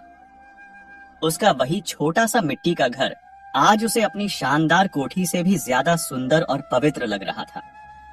उसने देखा, आंगन में राजू और पार्वती बैठे हुए हंस हंस कर बातें कर रहे थे। उनके चेहरे पर जो शांति और संतोष था, उसे देखकर किशन की आंखों में जलन के नहीं, बल्कि पश्चाताप के आंसू आ गए। उसकी हिम्मत नहीं हुई कि वो अंदर जाकर उनका सामना कर सके। वो चुपचाप एक चोर की तरह वहीं से वापस लौट आया। वो समझ गया था कि कुछ गलतियां ऐसी होती हैं जिनकी माफी नहीं होती, सिर्फ सजा होती है। और वह अपनी सजा भुगत रहा था, अकेलेपन की, घुट घुट कर जीने की सजा। समय बीता और एक दिन किशन की मृत्यु हो गई। वो अपनी उसी शानदार कोठी में अपनी दौलत के ढेर पर अकेला और बेबस मरा। जब उसकी आत्मा यमलोक पहुंची तो उसके सामने वही दृश्य था जो भगवान विष्णु ने गरुड़ को सुनाया था। यमराज ने किशन की आत्मा से कहा, किशन, तुमने पृथ्वी पर बहुत धन कमाया, लेकिन धर्म के खाते में तुम पूरी तरह से कंगाल हो। तुमने बाकी सारे पाप किए होंगे, लेकिन तुमने जो एक पाप किया है, विश्वासघात का, उसका कर्ज इतना भारी है कि उसे चुकाने के लिए तुम्हें सदियां लग जाएंगी। तुम्हारी आत्मा तब तक इस संसार के चक्र में भटकती रहेगी। यमराज ने अपना फैसला सुनाया। जब तक तुम उसी राजू के घर में एक जानवर के रूप में जन्म नहीं लेते और निस्वार्थ भाव से उसकी और उसके परिवार की सेवा करके अपने कर्ज को नहीं चुका देते, तुम्हें मोक्ष नहीं मिलेगा। तुम्हें यह सीखना होगा कि भरोसा जब टूटता है तो उसे सिर्फ दौलत लौटाकर नहीं, बल्कि निस्वार्थ सेवा और प्रेम से ही वापस जोड़ा जा सकता है। कहानी खत्म करके भगवान विष्णु ने गरुड़ की ओर देखा और बोले, तो देखा तुमने गरुड़, क्रोध, लालच, अहंकार, इन सभी पापों का प्रायश्चित संभव है, क्योंकि यह पाप इंसान दूसरों के साथ करता है। लेकिन विश्वासघात एक ऐसा पाप है जो इंसान दूसरों के साथ नहीं, बल्कि खुद अपनी आत्मा के साथ करता है। वह अपनी आत्मा के सबसे पवित्र हिस्से यानी भरोसा करने की क्षमता को बेच देता है। और जो अपनी आत्मा का ही सौदा कर ले, उसे मोक्ष कैसे मिल सकता है? इसीलिए विश्वासघात का पाप आत्मा को कभी मोक्ष नहीं पाने देता, जब तक कि वह अपने कर्मों का कर्ज चुकाकर उस टूटे हुए भरोसे को फिर से जीत ना ले। लेकिन प्रभु, गरुड़ ने पूछा, क्या किशन की आत्मा को कभी मुक्ति मिल पाएगी? यमराज का वह दंड कैसे पूरा होगा? भगवान विष्णु मुस्कुराए और बोले, गरुड़, कर्म का चक्र बहुत ही सूक्ष्म और निश्चित होता है। वह अपना मार्ग बना ही लेता है। चलो, मैं तुम्हें दिखाता हूं कि यमराज के उन शब्दों के बाद क्या हुआ। यह कहकर भगवान विष्णु ने अपनी योगमाया से उस दृश्य को प्रकट किया जो यमलोक के निर्णय के बाद घटित हुआ। यमराज के शब्द ब्रह्मांड में गूंज रहे थे, तुम्हें उसी राजू के घर में एक जानवर के रूप में जन्म लेना होगा। और किशन की चेतना एक गहरे अंधकार भरे शून्य में विलीन हो गई। उसे समय का, स्थान का कोई ज्ञान नहीं रहा। वह बस एक अंतहीन पीड़ा में तैरता रहा। फिर एक दिन उसे चेतना वापस मिली। जब उसने पहली बार आंखें खोली तो उसकी दृष्टि धुंधली थी, लेकिन उसकी चेतना वह किशन की चेतना थी। उसे अपनी शानदार कोठी, अपनी दौलत, अपना बेटा, सब कुछ याद था, लेकिन उसका शरीर उसका साथ नहीं दे रहा था। वह उठने की कोशिश कर रहा था, लेकिन उसके हाथ पैर इंसानों जैसे नहीं थे। उसने बोलने की कोशिश की, लेकिन उसके मुंह से सिर्फ एक कमजोर मैं की आवाज निकली। तभी उसे एक कोमल स्पर्श महसूस हुआ। किसी ने उसे उठाकर अपनी गोद में रख लिया। वह आवाज राजू की बेटी राधा की थी, जो अब एक ममतामयी मां बन चुकी थी। वह कह रही थी, देखो मां, हमारी बकरी ने कितने प्यारे बच्चे को जन्म दिया है। बिल्कुल काला है, इसका नाम हम कालू रखेंगे। यह सुनते ही किशन की आत्मा कांप उठी। वह एक बकरी का बच्चा बन गया था, और वह भी राजू के घर में। यमराज का दंड शुरू हो चुका था। अब वह लाला किशन चंद नहीं, बल्कि राजू के आंगन में बंधा हुआ एक बेबस जानवर कालू था। शुरू के दिन उसके लिए नरक से भी बदतर थे। वह सब कुछ समझ सकता था, सब कुछ महसूस कर सकता था, लेकिन कुछ कह नहीं सकता था। वह राजू को देखता, जो अब बूढ़ा हो चला था, लेकिन उसके चेहरे पर एक गहरी शांति थी। वह पार्वती को देखता, जो अब भी उतनी ही प्रेम और त्याग की मूर्त थी। वे दोनों उसे बहुत प्यार करते थे। पार्वती उसे अपने हाथ से रोटियां खिलाती, राधा के बच्चे उसके साथ खेलते। उनका यह निस्वार्थ प्रेम किशन की आत्मा पर चाबुक की तरह बरसता। उसे हर पल अपना किया हुआ पाप, अपना धोखा याद आता। वह चीखना चाहता था, माफी मांगना चाहता था, लेकिन उसके मुंह से बस एक बेबसी भरी मिमियाहट निकलती। यह उसकी विवशता का मौन चीत्कार था, जो कोई नहीं सुन सकता था। जैसे जैसे कालू बड़ा हुआ, उसने अपनी सेवा से कर्ज चुकाना शुरू किया। वह सिर्फ एक जानवर नहीं था, वह उस घर का रक्षक बन गया। एक घटना तब घटी जब राधा का छोटा बेटा आंगन में खेल रहा था। राजू और पार्वती घर के अंदर थे। तभी झाड़ियों से एक जहरीला सांप निकलकर बच्चे की ओर बढ़ने लगा। कालू, जिसमें किशन की आत्मा थी, ने यह देख लिया। एक पल के लिए उसके अंदर का जानवर डर से कांप गया, लेकिन फिर उसे राजू का चेहरा याद आया। यही मौका था अपने पाप का एक छोटा सा अंश धोने का। वह अपनी पूरी ताकत से दौड़ा और सांप और बच्चे के बीच में खड़ा हो गया। उसने अपने सींगों से सांप पर कई वार किए। सांप ने पलट कर राजू और पार्वती पर वार किया था, जिसने उसे गहरे जख्म दिए थे। सांप तो मर गया, लेकिन कालू, किशन का शरीर जहर से नीला पड़ने लगा था। उसके मुंह से झाग निकल रहा था और वह दर्द से तड़प रहा था। बच्चे के रोने की आवाज सुनकर राजू और पार्वती दौड़ते हुए बाहर आए। उन्होंने बच्चे को सुरक्षित देखा, फिर मरे हुए सांप और छटपटाते हुए कालू पर उनकी नजर पड़ी। वे एक पल में सारी कहानी समझ गए। इस मूक जानवर ने आज हमारे कुल के दीपक को बचाया है। राजू की आंखों से आंसू बहने लगे। वह दौड़कर कालू के पास गया और उसे अपनी गोद में उठाने की कोशिश की। पार्वती भागकर गांव के वैद्य को बुला लाई। पूरा परिवार कालू की सेवा में जुट गया। राधा और पार्वती ने रात रात भर जागकर उसके जख्मों पर जड़ी बूटियों का लेप लगाया। राधा के बच्चे उसके पास बैठे रहते और उसके सिर पर हाथ फेरते रहते। किशन की आत्मा के लिए यह यातना का एक नया रूप था। जिस परिवार को उसने बर्बाद कर दिया था, आज वही परिवार एक जानवर के रूप में उसकी जान बचाने के लिए दिन रात एक कर रहा था। उनका यह निस्वार्थ प्रेम उसे अंदर ही अंदर तोड़ रहा था। उसे पहली बार एहसास हुआ कि उसने क्या खो दिया था। कई दिनों की सेवा के बाद कालू की जान बच गई। उसकी जान तो बच गई, लेकिन उसके अंदर का किशन अब बदल चुका था। अब यह उसके लिए सिर्फ एक दंड नहीं था, बल्कि प्रायश्चित करने का एक अवसर था। समय बीतता गया। कालू उस परिवार का एक अभिन्न सदस्य बन गया। वह सिर्फ एक बकरी नहीं था, वह उस घर का प्रहरी था, बच्चों का खेल का साथी था और राजू के बुढ़ापे की लाठी था। एक बार गांव में भयंकर सूखा पड़ा। नदी नाले सूख गए, खेत बंजर हो गए। लोगों के घरों में अनाज के दाने खत्म होने लगे। राजू के परिवार पर भी भूखमरी का संकट मंडराने लगा। एक दिन जब घर में खाने को कुछ नहीं था, तब पार्वती ने दुखी होकर कहा, अब तो लगता है भगवान ने भी हमसे मुंह फेर लिया है। उस रात कालू, जिसमें किशन की आत्मा थी, बेचैन रहा। वह जानता था कि उसने ही इस परिवार को इस हाल में पहुंचाया है। अगली सुबह जब सब सो रहे थे, वह अपनी रस्सी तोड़कर जंगल की तरफ भाग गया। वह घंटों तक भटकता रहा, अपनी सूंघने की शक्ति का उपयोग करता रहा। आखिरकार उसे पहाड़ियों के बीच एक गुप्त झरना और उसके आसपास उगी हुई हरी भरी घास मिल गई। यह एक ऐसी जगह थी जिसके बारे में गांव में कोई नहीं जानता था। वह भागकर घर वापस आया और राजू की धोती पकड़कर उसे खींचने लगा। राजू को आश्चर्य हुआ, लेकिन वह कालू के पीछे पीछे चल पड़ा। कालू उसे उसी गुप्त स्थान पर ले गया। पानी और हरा चारा देखकर राजू की आंखों में उम्मीद की चमक आ गई। उस दिन के बाद सूखे के उन कठिन महीनों में कालू के दूध और उस गुप्त चारे ने ही राजू के परिवार को जीवित रखा। किशन की आत्मा ने अपने लालच से जो छीना था, आज अपनी सूझबूझ से उसे लौटाने की कोशिश कर रहा था। वर्षों बीत गए।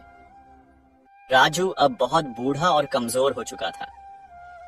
कालू भी अब बूढ़ा हो चला था, लेकिन उसकी आंखों में राजू के लिए वही वफादारी थी। एक दिन राजू खेत से लौट रहा था। अचानक गांव के एक बिगड़ैल सांड ने अपनी रस्सी तुड़ा ली और पागल होकर इधर उधर भागने लगा। उसने रास्ते में बूढ़े राजू को देखा और गुस्से में उसकी तरफ दौड़ा। राजू के पास भागने की शक्ति नहीं थी। वह अपनी जगह पर ही जम गया। अपनी मौत को सामने देखकर उसकी आंखें बंद हो गईं। गांव वाले दूर से चिल्ला रहे थे, पर किसी की हिम्मत नहीं हो रही थी कि उस पागल सांड के पास जाए। तभी एक काले साए की तरह कालू हवा में उछला। उसने बिना एक पल सोचे अपनी पूरी ताकत से उस विशालकाय सांड के रास्ते में छलांग लगा दी। उसने अपने नुकीले सींग सीधे सांड के पेट में घोंप दिए। सांड दर्द से बुरी तरह चिंघाड़ा, लेकिन इस हमले में सांड का एक विशाल सींग कालू के सीने को चीरता हुआ पार हो गया। सांड तो लड़खड़ाकर दूर भाग गया, लेकिन कालू खून से लथपथ जमीन पर गिर पड़ा। राजू दौड़कर उसके पास पहुंचा और उसका सिर अपनी गोद में रख लिया। कालू अपनी अंतिम सांसें ले रहा था। उसकी आंखों से आंसू बह रहे थे। वह अपनी बेबस आंखों से राजू को ऐसे देख रहा था मानो कह रहा हो, मुझे माफ कर दो मेरे भाई, मेरा कर्ज आज पूरा हुआ। राजू रोते हुए बोला, कालू, तूने आज दूसरी बार मेरी जान बचाई है। तू जानवर नहीं, तू तो हमारा रक्षक था, हमारा देवता था। राजू की गोद में उसके आंसुओं से भीगते हुए कालू ने शांति से अपने प्राण त्याग दिए। किशन की आत्मा को आज वह शांति मिली थी जिसके लिए वह युगों से भटक रही थी। उस रात राजू को एक गहरा सपना आया। सपने में उसने देखा कि एक दिव्य प्रकाश के बीच किशन खड़ा है। उसके चेहरे पर अब कोई लालच, घमंड या पीड़ा नहीं थी, बस एक गहरी शांति और कृतज्ञता थी। किशन ने राजू के पैर छू लिए और कहा, भाई, मुझे माफ कर देना। मैं ही कालू था। कर्म के विधान ने मुझे तुम्हारे घर भेजा था ताकि मैं अपने विश्वासघात के पाप का प्रायश्चित कर सकूं। तुम्हारे और तुम्हारे परिवार के निस्वार्थ प्रेम ने आज मेरी आत्मा को इस जन्म मरण के चक्र से मुक्त कर दिया है। राजू ने सपने में अपने बिछड़े हुए दोस्त को गले लगा लिया। सुबह जब राजू की नींद खुली तो उसके मन में किशन के लिए बरसों से दबी हुई नफरत और दुख की जगह एक अजीब सी शांति और क्षमा का भाव था। कहानी को समाप्त करते हुए भगवान विष्णु ने गरुड़ से कहा, देखा गरुड़, विश्वासघात का कर्ज दौलत से नहीं चुकाया जा सकता। उसे चुकाने के लिए आत्मा को निस्वार्थ सेवा और प्रेम की अग्नि में तपना पड़ता है। किशन ने एक जानवर के रूप में जन्म लेकर और अपनी जान देकर न केवल अपना कर्ज चुकाया, बल्कि राजू के मन से घृणा के अंतिम अंश को भी मिटा दिया। उसने उस टूटे हुए भरोसे को अपने बलिदान से फिर से जोड़ दिया। यही कर्म का अंतिम और परम न्याय है। दोस्तों, यह कहानी हमें सिखाती है कि हमारे कर्म, विशेषकर विश्वासघात जैसे गहरे पाप, हमारा पीछा कभी नहीं छोड़ते। प्रायश्चित का मार्ग लंबा और कठिन हो सकता है, लेकिन निस्वार्थ सेवा और सच्चे पश्चाताप से आत्मा अंततः मुक्ति पा ही लेती है। इस कहानी के बारे में आपकी क्या राय है? क्या आपको लगता है कि किशन को उसके पापों का सही प्रायश्चित मिला? हमें कमेंट में लिखकर जरूर बताएं। अगर इस कहानी ने आपके दिल को छुआ है और आपको एक गहरा सबक सिखाया है, तो इस वीडियो को लाइक करें और इसे अपने सभी दोस्तों और परिवार के सदस्यों के साथ शेयर करें। और भविष्य में ऐसी ही ज्ञानवर्धक और जीवन को सही दिशा दिखाने वाली कहानियों के लिए हमारे चैनल को सब्सक्राइब करना बिल्कुल न भूलें।